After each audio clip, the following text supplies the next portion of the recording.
Brothers and Cards family, welcome to today's video. I'm super hyped because I'm like a mega nerd fan of this dude right here. This is Daniel Jeremiah. If you watched my YouTube series on Worth My Money, you heard me quote this guy a whole bunch when we're talking about the draft and which rookies to invest in and who is worth my money. So Andy is actually the one that hooked us up with this. He saw Daniel on his live ripping some cards and was like, we got to get this guy. So I'm so thankful that we did. Daniel, thank you for being on the show here. And we're excited, man.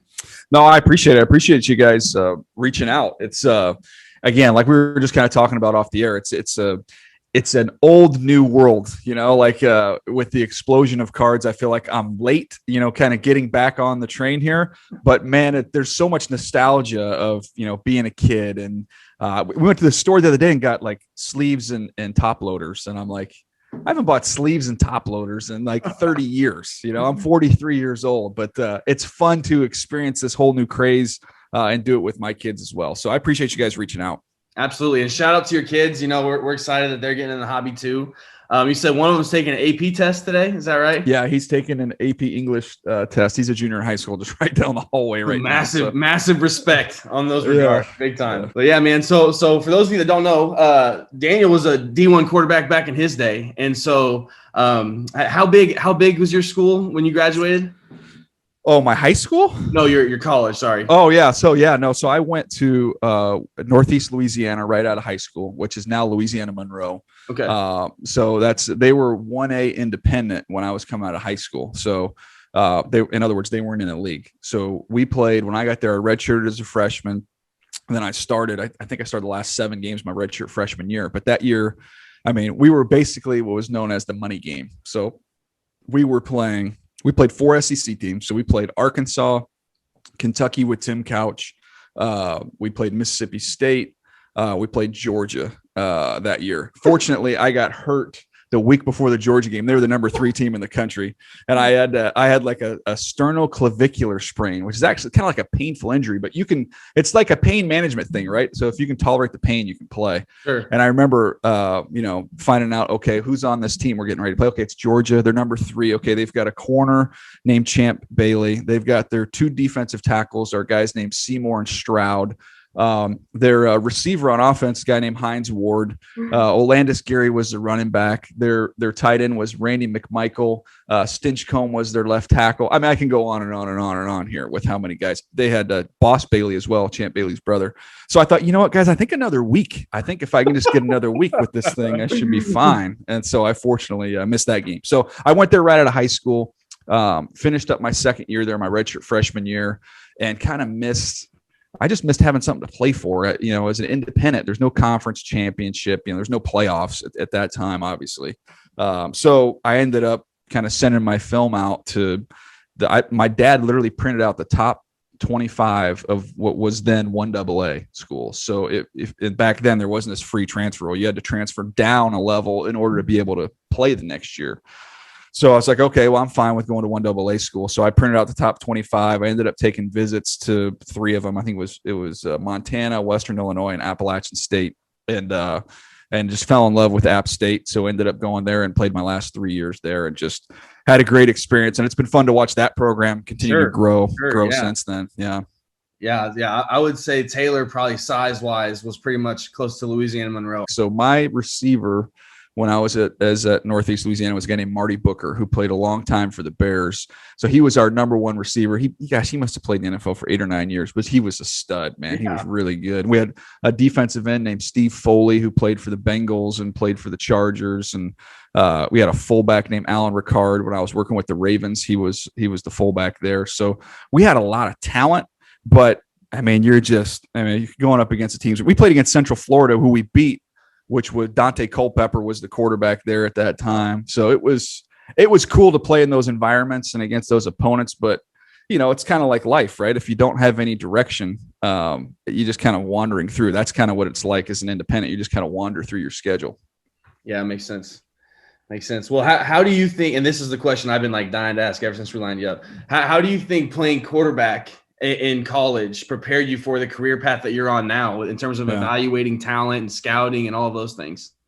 Yeah, it was It was interesting. I kind of went to college wanting to get into media. So I majored in broadcast management and marketing. So I'm like, I don't know if I'll ever have an opportunity to be kind of one of the on-air people, but I'd like to be involved in the TV world. And that was kind of like the desire that I had. And then I kind of just accidentally fell into the scouting thing where I was working for ESPN right out of college and working on Sunday Night Football. And I was basically a production assistant helping out. But I traveled. So I'm in the press box before a Baltimore Ravens game. Just so happened to run into my brother's college roommate, a guy named TJ McCrate, who was a scout with the Ravens. And my brother had played at Liberty University with him. So we started talking.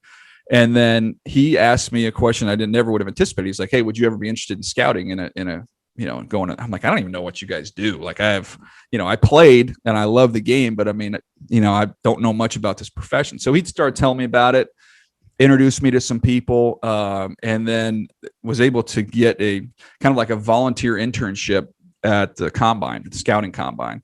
So I went out there and I, saved seats for weigh-ins at 5:00 in the morning. My job was to fill the candy jar in the combine interview room. So as the players were coming through, to make sure we had plenty, really important stuff here. Yeah, sure. But kind of just showing, they want to see what your work ethic's like, what your attitude's like. And that led to an interview for a scouting job. And then that's kind of how I got, off into the scouting world, which was not really my intention of what I was going to do with my life. And God just kind of took me in that direction. So I'm with the Ravens. I get an opportunity to go to the Cleveland Browns for a big promotion. So I take that. First year we win 10 games, just missed the postseason. The next year we go 4-12. We all get let go. And then that ended up being the best thing that ever happened to me, because during that time, Twitter was in its infancy. So I started a Twitter page to the advice of Chris Mortensen, who's a longtime family friend from ESPN. He kind of promoted it for me and encouraged people to follow me on there as somebody who'd scouted. And it's like the fantasy football world kind of found me on there, and I kind of created this identity. So I thought, and it's kind of another, like a God thing. So I'm doing this and I'm like, okay, man, God's taking me kind of to where I wanted to go, which is to be in the media world, and a very, very weird pattern to get me there. But this is where I am. Like, this is perfect. Always, you grow up watching ESPN, and that was kind of like the ultimate, right? To be able to work at ESPN. So ESPN calls, I start doing a lot of stuff with them. Really, First Take was kind of just launching. They had just transitioned from what was Cold Pizza to a show called First Take, and that's Skip Bayless and Stephen A. and all that. So I was doing a lot of appearances on that, as that was kind of really starting to take off a little bit. That was, had a great time with that. I thought, okay, this is all going to work out. My broadcasting agent is talking with ESPN. We're working on trying to get a deal done. And then the lockout happens. So with an NFL lockout, they're not going to hire anybody during a lockout. You don't know if there's going to be a season. Right. So now I'm like, well, wait a second. My Browns money, because when they let me go, I had a year left on my contract. So I had, I could just kind of pursue this media thing. Well, that's starting to run out. Now there's no job waiting for me. So I end up taking a job back in the league with the Eagles to go back into scouting, because I've got to take care of my family. I've got 4 kids. Sure. So I thought, okay, well, this is weird. I thought God was kind of directing me towards this media thing. So then I take a job with the Eagles. Well, halfway through my second year with the Eagles, my broadcasting agent gets a hold of me. I hadn't talked to him in over a year. And he goes, "Hey, I think I've got opportunities for you at ESPN and at NFL Network if you're interested." So I live an hour and 20 minutes away from NFL Network. So God kind of delayed my plans there. And instead of me moving my family to Connecticut all the way across the country, I just wait a little bit. And then here I come back, and he gets me a job in Los Angeles, an hour and 20 minutes from my house. Don't have to move. Kids stay in the same schools, and we're in our church, everything. So in other words, long story to say, it was a very unique path that took me to kind of where I am now. Wow, dude, that's so funny. That's so awesome to hear. A lot of people, the expectation is like, it's so clear cut. And just like for players, right? Like, boom, you're good in college, you get a chance in the NFL, you do good in the NFL, and then it just goes like this, like literally no career path. It's linear. Everybody thinks it's linear, right? Yeah, like exactly. Just kind of step. No, there's some detours around that journey, but it's always weird because I get asked all the time. I would say probably 20 times a week, I'll get asked on social media, how do I get into scouting? Like, how do I do it? And I'm like, everybody's path is like, I can't, you find your brother's roommate. Yes. Yeah, exactly. Right. So my only advice that I can give people on that stuff is try and get around the profession. Ken Coleman wrote a great book called The Proximity Principle, where kind of find the world you want to be in and get in it, in any way, shape, or form. Like if you could get a job if you can be a janitor at an NFL facility, like whatever kind of gets you around it. And then it's about meeting people and timing, which can be a little bit out of your hands. So everybody's path is definitely different. Dude, that's so cool. That's so fun to hear because, it's like when I knew you were in the scouting world. And then when I started really following was when I got into the draft, when I started doing cards is when I started like caring about the draft a whole lot more. And so that's been kind of the last few years. And when I've, lashed on to pretty much every word that you've said around the draft for the last few years. Well, let me ask you a question. I want to go both ways in this because I'm, again, just kind of figuring out, this whole new world. And I love it. It's so much fun with the cards. But most people then, you have like, okay, we're getting to go into a new NFL season. So will you have personally like kind of a list of these 3 to 4 guys that you're going to just try and collect these guys? And it really, the value is you can get some of these cards before they take off with their performance. Like a stock, you're just going to try and buy stock in individual players. Is that how it works? Yeah. And it's very similar to how it works. We kind of look at investing in singles in a few different ways, right? So we have like the long-term holds of stuff that we want to buy like super cheap. A good example is like Mason Rudolph.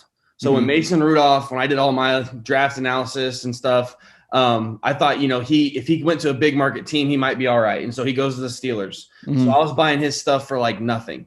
Yeah. And then he gets his chance. We sold a good chunk of that amount that we had invested in Mason Rudolph before he even played in that 1 week time. And we made like a huge profit on it. We still have big Mason Rudolph cards sitting around if he ever gets another shot and does well with it. But, you try to pick those guys in the long term that you can get on the super cheap. And then when it comes to the other stuff, we usually try to invest within like a 3-month span. So a couple months ago, I was buying basketball players that I thought would have a chance in the playoffs, right? Yeah. Donovan Mitchell, Devin Booker, Jason Tatum. Unfortunately, it's not working out very well for him right now. But guys like that, because I knew like, okay, here in February, when I get to May, that's when I'll start cashing these in. And so now my mind is kind of geared towards the national, like we talked about earlier off air. That's it, end of July. So like, what cards are going to be popping there? Football season's right around the corner. And then, we kind of do a lot of different, we try to share as much too, like our YouTube channel, we've got that series called Worth My Money, where we kind of put like a preview video on like, this is what we're looking at. And then, we have another video that just kind of says like, when you're investing in sports cards, here are the brands, here are the positions, here are the teams, the big market teams, stuff like that. So we've got some rules that we try to follow by. Our heart gets in the way a little bit sometimes. Andy's a big Cowboys fan. Kirk Cousins is a friend of mine, so I like to circle around wherever he's at a little bit. But what you're saying is so right. where the marketplace for this, really eBay, is that kind of the main marketplace? 100%. Yeah, there's a lot of reasons to hate eBay sometimes because of the fees and some of the buyer protection that doesn't always end up working out so kosher. But I mean, truthfully, it's the biggest marketplace. It's the most accessible to all of your buyers. That's where we do the vast majority of our business. But also, I would say along with that is very, very much community oriented. Like we have, our Instagram has like 15,000 followers or whatever. There's guys that have, 50. And they're just in the card world, starting communities. They have card shops, they have trade nights, they have all these different things. And we do a card show in Fishers, Indiana once a month. There's a big card show in Northern Indiana, the B Sports Card Show this month that we're going to be at on Memorial Day. And so there's the card show community, like the card family. It's a real thing. And there's a lot of circulation that happens in those settings. But yeah, as far as online, eBay is the biggest, no doubt.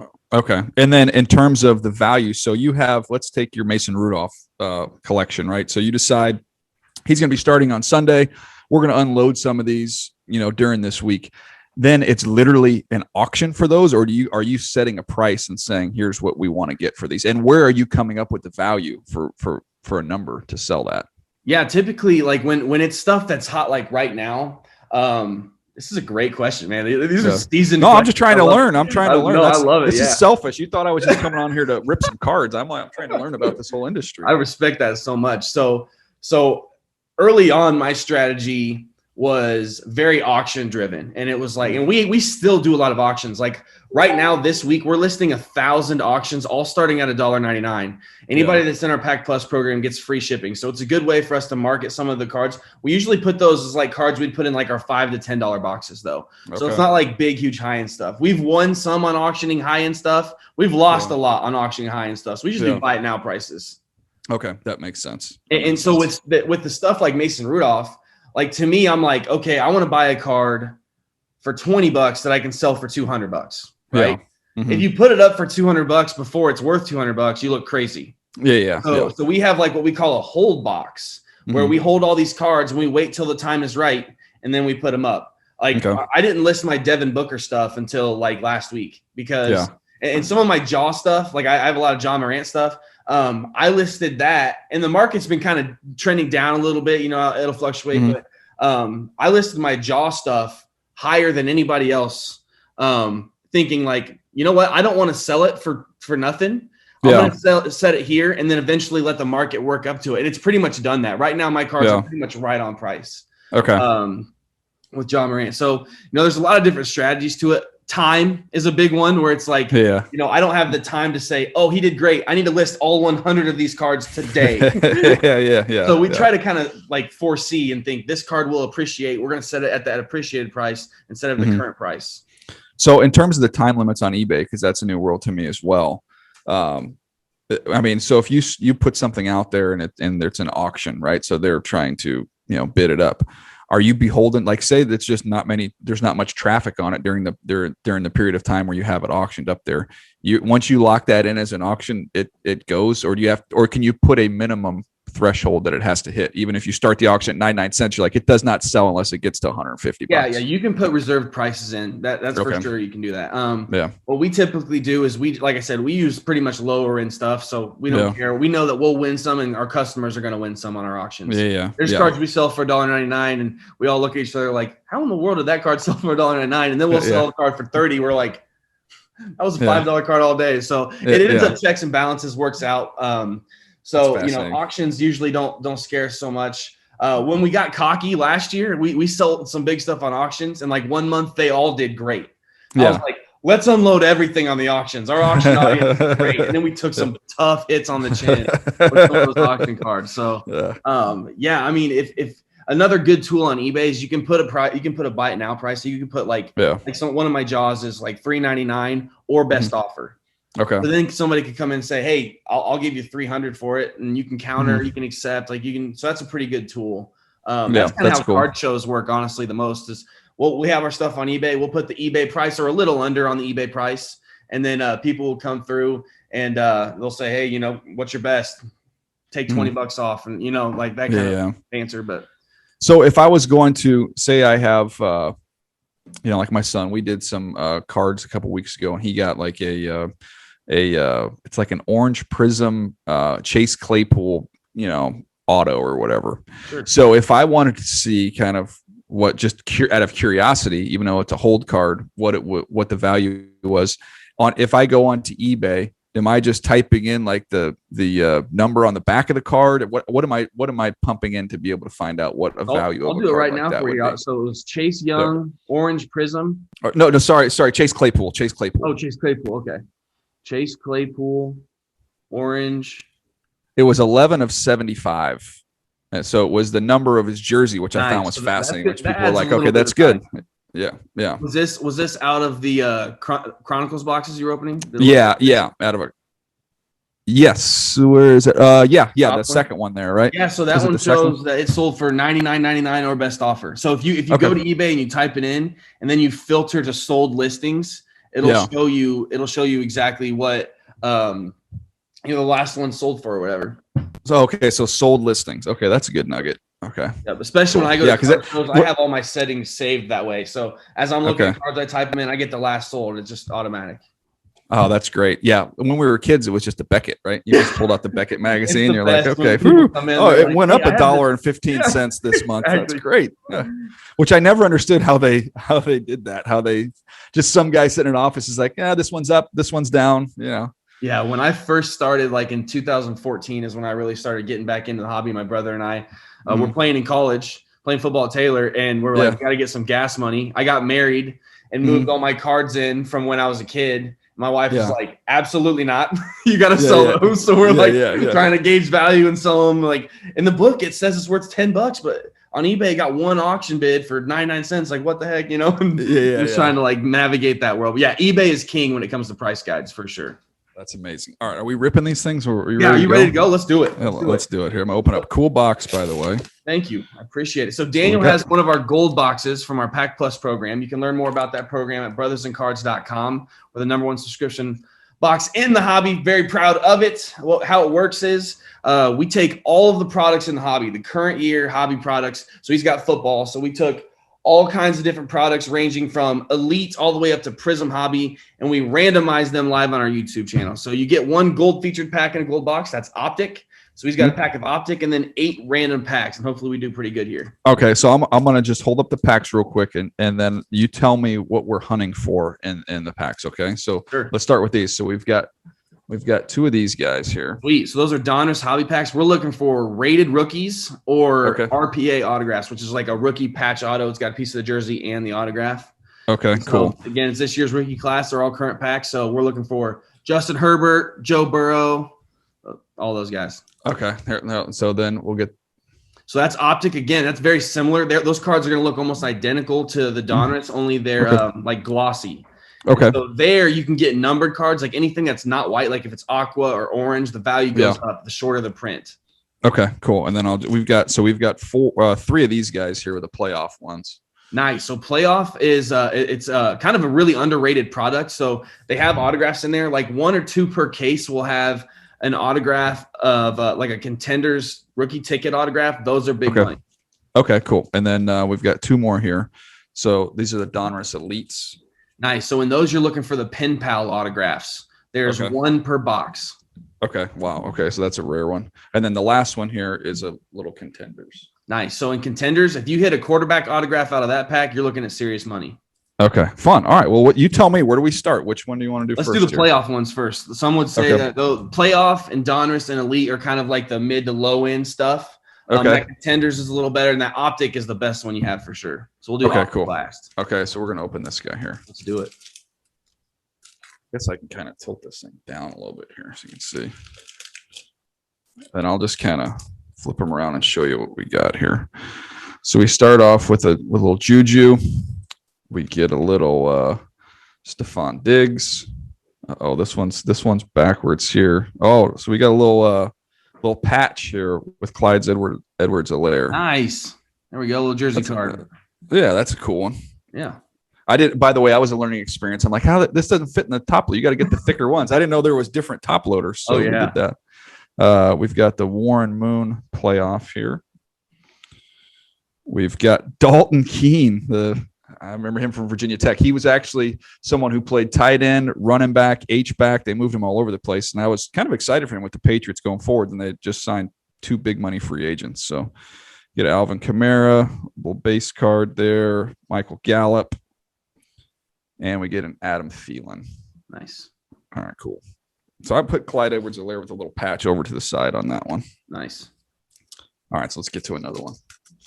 Who did you collect cards when you were a kid? Oh, yeah. Who was your Tony guy? Gwynn. I grew up in San Diego. Okay. All day. Which I didn't know, like, you know how to take care of cards back then. I know it. So I have a Tony Gwynn, a Donruss. I think it's 83 Donruss, his rookie card, which he had come and spoke at our school or something. So he had signed it. So I had it signed and everything. So I don't know. So I posted it on Twitter, when I started getting back into this, and I'm like, no idea. This could be worth $10, $1,000. I have no clue. And everybody was like, that card is in terrible shape. Like, you gotta get it's not even, that's like So anyways, I was like, I didn't know. I was a young kid. Okay. So, we got a glossy coming up here. We've got the little Julian Edelman. We've got a Derrick Henry. Got a backwards one here. Oh, we got an auto here from Lynn Bowden, he's with the Raiders here, but is now a Miami Dolphin. So that is the rookie ticket that I was telling you about. Those are super hard to hit. So that should be like numbered out of 25 or 23 or something. Oh, yeah. This is number 17 out of 23. Nice. Yeah. That's a sweet card. Super hard to hit. Yeah. Lynn Bowden is not the most exciting rookie to pull, but that's a really tough card to hit. That's awesome. That's legit. So that goes into our keeper pile over there. We've got a playoff Thunder and Lightning with old school Deion Sanders and Charles Haley, bringing it back a little bit to my youth. Nice. Okay, here we go. I know this one. Anytime you can pull a Joe Burrow, yes, sir. You feel good about that. So that's sweet. Yes, sir. Well, playoff Joe Burrow. So he goes into the keeper pile over here. We've got an Evan Ingram. We've got a Todd Gurley. And we've got a Steve Largent.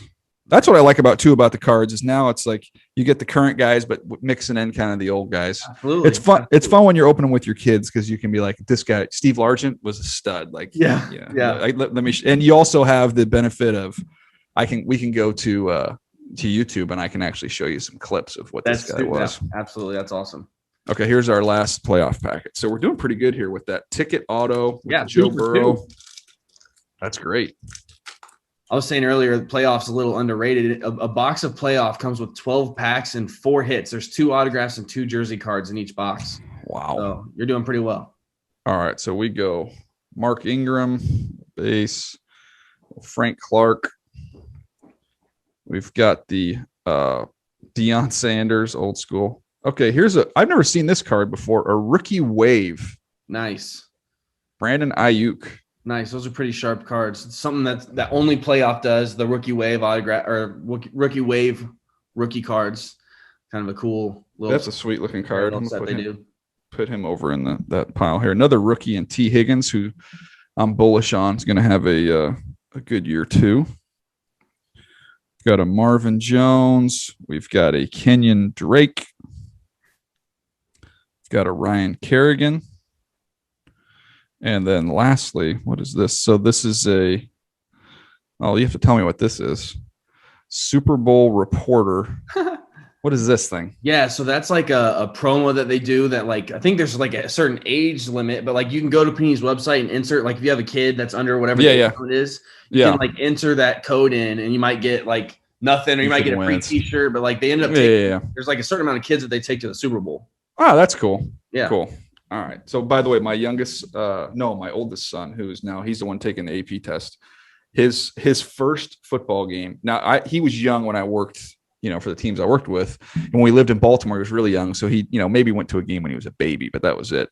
And then when I was working for the Eagles and the Browns, still living out here in California as a scout. So he had never been to an NFL game. The first NFL game he went to was the Super Bowl with the Patriots and the Seahawks. It was the interception at the goal line. I'm like, it's all downhill from here. Like, you'll never. What do you do now? Every game is lame for the rest of your life. Yeah. So, anyways, he's been to I do the Charger games now as well. So he's been to several of those. But I'm like, yeah, your first game you saw probably the best game you ever see your whole life. Yeah, pretty crazy. Man. Okay, what are we doing next? All right, let's see. You have Donruss. We got Donruss Elite. We got Panini Contenders. We've got the Optic Donruss, and we've got the 2 bigger packs. These guys. Nice. Let's do those. Okay. Packs. All right. Here we go. This is we're doing pretty good, man. With an auto and a Joe Burrow and that Ayuk card. By the way, that blue wave was pretty sweet, or that rookie wave. Panini does a great job in design and the different products. Yeah, the cards are just so much cooler than when we were young. Okay, we've got a Keenan Allen. We've got Noah Fant. We've got Philip Lindsay. We've got Anthony Miller. Here we go. Collector's item, Mitchell Trubisky. Okay, and by the way, help me out on this. So if I see something that's upside down, that's probably going to be an autograph. Okay, so I always love that. It's a great feeling when you're opening a pack of cards and you're like, this is like you see this. I'm like, this is blank. Oh man, so that's a filler card. So that's completely blank. What is that? They put that in there to trick you. So if you're feeling the packs, like, oh, this one's Oh, thick. it's heavier. Wow, I've never seen that. That's the first time this is exciting. I got duped. That's the first time that's ever happened. But you can also use this when you're opening packs on, if you're gonna do stuff on Instagram. I see people use these to kind of cover it up. We put our business card sticker on it, and that's how we like cover up cards when we're doing breaks and stuff. Yeah, smart. Which I have another question for you on that in a minute. But Devontae Adams, nice. Okay, here this is a cool looking card. It's a Dominators Aaron Donald card. Yeah, I never seen that one before. Yeah, those are pretty sweet, pretty cool insert that they do. We've got a Patrick Mahomes. Cool card. Nice, yeah. So are there some players? I know obviously you want all rookies, right? That's the good stuff. Devin Asiasi. And then we've got a Devin Bush, good player. But are there any players that, like a Mahomes, or even there's value in their year 2 stuff or year 3 stuff? So when it comes to football, definitely quarterbacks reign. Like any quarterback. I mean, like I literally put every Brady card I can find in a box. Mm-hmm. And honestly, if you looked at my eBay purchases over the last 3 months, vast majority of them are like numbered Brady cards where it says 17 of 23, like your other one. So I have, and I know obviously quarterbacks are the thing, but like you get like a random JJ Watt card that's numbered to 50 or whatever, and you get number 33 of 50. Is there somebody out there that would actually collect the JJ Watt numbered card? Yeah, I mean that's the exact kind of stuff that we list on our $1.99 auctions. Pretty much anything numbered, we'll throw up on auctions and sell for. Like I said, sometimes we get super surprised with what they sell for. Like stuff you'd find at like a $2, $3, $5 box at shows, but like the same card that could be JJ Watt numbered out of 50. If it was Patrick Mahomes numbered out of 50, you could be looking 20, 30, $40, like the brand or whatever. That's cool. All right, here's our other big pack here of these optics.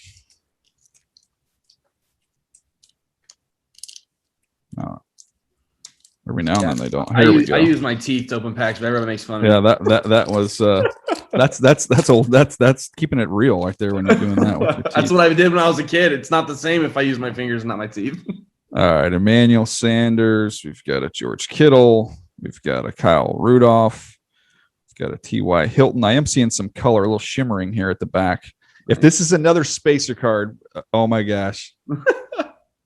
My second spacer card. You got duped twice. Twice. 2 spacers. We've got a DJ Moore. So here is a Keyshawn Vaughn rookie. That's cool. Nice. The rookies. It's kind of sad. I think bottom left it says like the rookies. Yeah. Certain set that they do. Pretty cool. That's cool. We got a Patrick the rookies PSA 10 that I've been sitting on. So this one, it's a Josh Allen card, but it just looks different. Yeah, it's just one of their different insert sets that they did. It's kind of a throwback to a previous year. Yeah. And then we've got Caleb Von Chason rookie. We'll see what he does here. And then we've got an Aaron Jones base card. So we got hit with the 2 spacers in those packs. First 2 spacers of my card collecting time here. Okay, this one's in.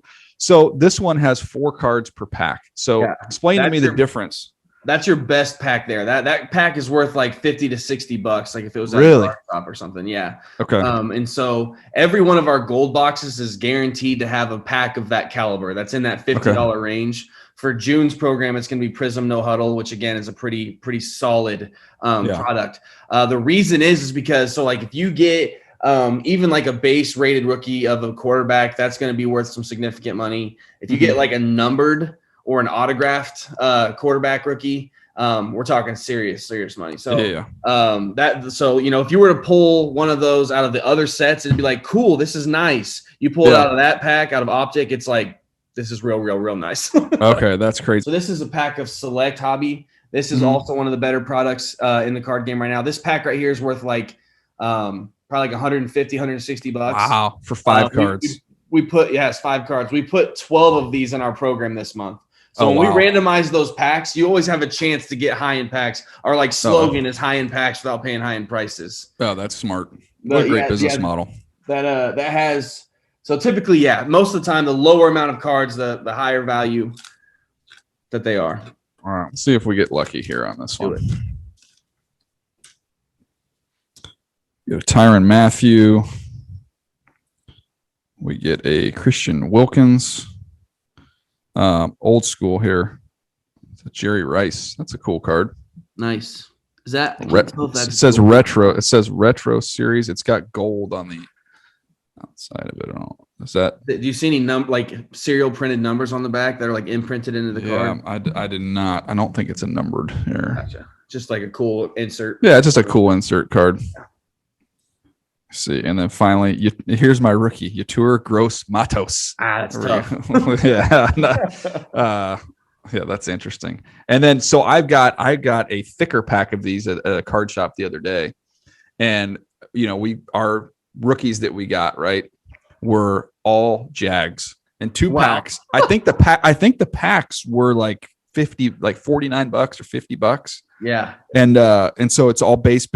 And like, we got the green, they were like a shimmering green card. And those were the rookies. So the first pack we opened up, I think it was Caleb Von Chason. And I'm like, Bud, to my son, I'm like, the next one, we are due. Like, we are so due after that. We open up the next one, and our shimmering green one was Jake Luton. Oh, how about that? Brutal. All right, here we go. We got 3 packs left. Let's do these Donruss Elites here. 5 cards. Yeah, I always really like Elite. It's one of the first products that comes out when the players are in their new uniform. Because of COVID last year, they weren't able to do a rookie photo shoot, and I don't think they're doing it this year either. But if you get the pen pal autograph, they are in their NFL uniform. Interesting. I was curious about that in terms of the rookies. So the rookie cards in their college uniforms versus the ones in their first one in the NFL. Like, what's the significance there? Definitely better pro uniform. It'll be fun for a while here. We'll see, the Trevor Lawrence, Justin Fields in their college uniforms, and that value will sustain until Elite comes out. Once 2021 Elite comes out and you can get those, NFL unis, then the college uniform stuff starts going down. Okay, I just peeked ahead. I've got a numbered card in this deck, and it's a league MVP. Let's go, baby. So we can start off here, and it's not Gardner Minshew for that one right there. It's not Chris Carson. But let's flip it around. Who it is Lamar Jackson. Nice, and that's purple too. What's that numbered out of? That is 69 of 75. Nice, man. That's cool. That is cool. So that is that our best poll, you think? Or would we put that? We've got the auto Lynn Bowden. Yeah, I definitely put it in your special stack there. The Lynn Bowden, because it's Lynn Bowden, is not going to help the price, but it's really hard to pull those ticket autos out of playoffs. So I don't know. Those two would probably be close. Okay, a collector's item here. Phillip Rivers in his 1 year with the Colts. Right. One of my favorite guys I've been around doing the Charger games. Great dude. Adrian Peterson. I give you credit if you remember. He's with the Washington football team in that picture. Can't keep track of where he is. Okay, here we go. That was a cool card. That Lamar. I'd never seen anything like that one. A little Spellbound. Every year I'm always like, this year I'm going to make my son's names out of the Spellbound cards, and I've not done it yet. I never get on enough. Funny.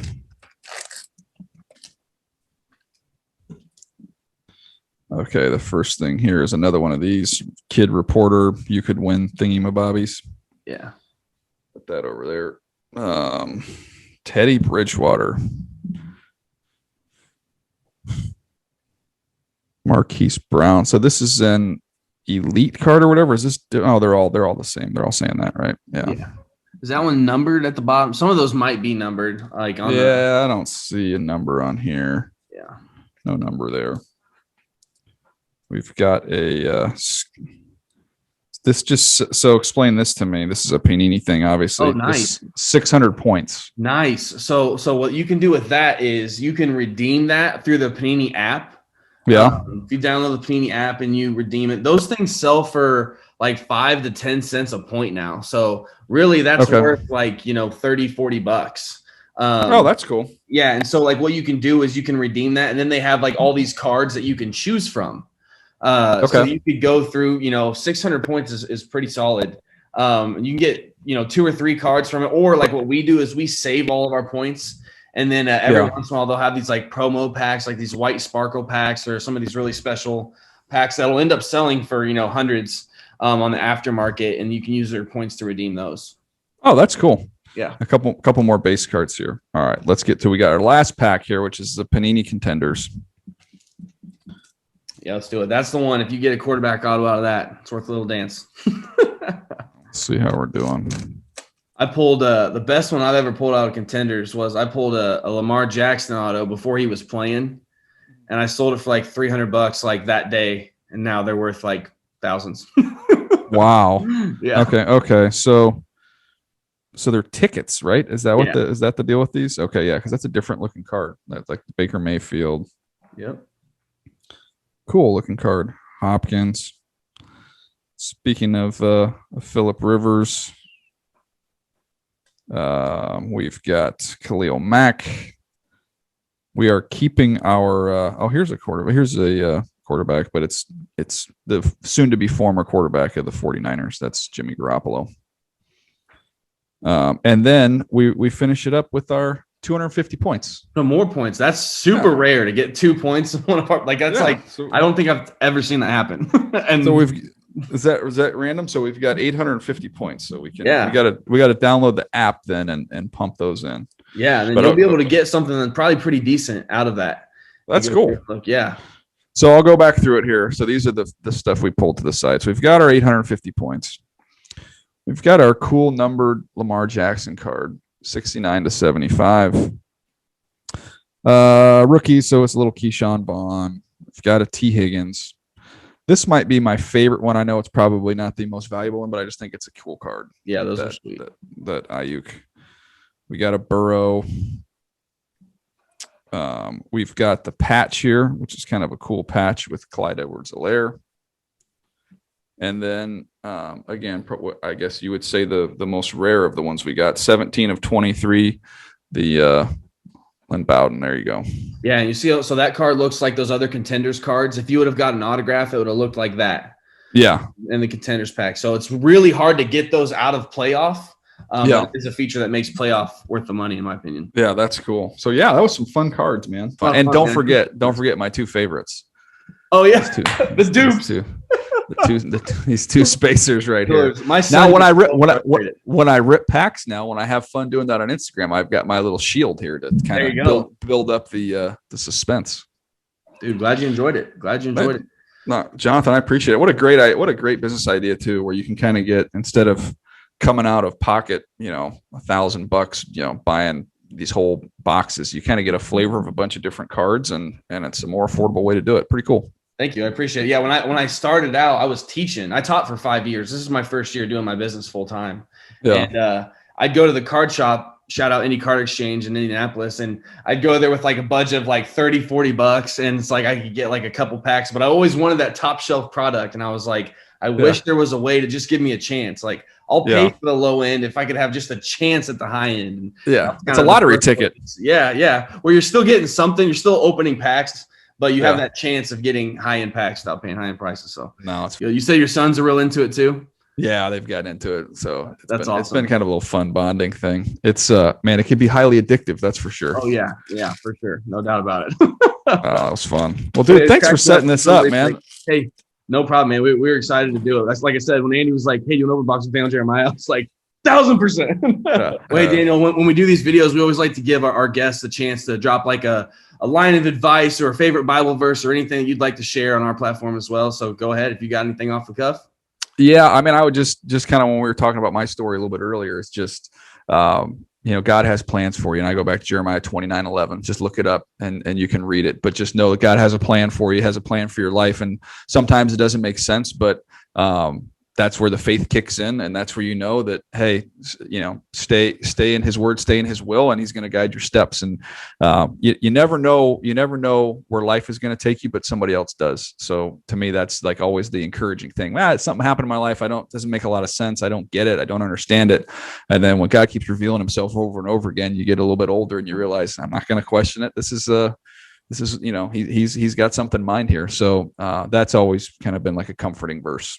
Absolutely, man. I appreciate it. We have a YouTube series that we do every Tuesday at 2:00. We post our 2-minute drill, little 2-minute devotions. You can see the link to that playlist up here for those of you guys watching, and that verse come up a lot in those little 2-minute drills. So I appreciate that, Jeremiah. Thank you so much for hopping on the show. Pack Plus fam, that was a lot of fun. I hope you guys enjoyed that. God bless you guys.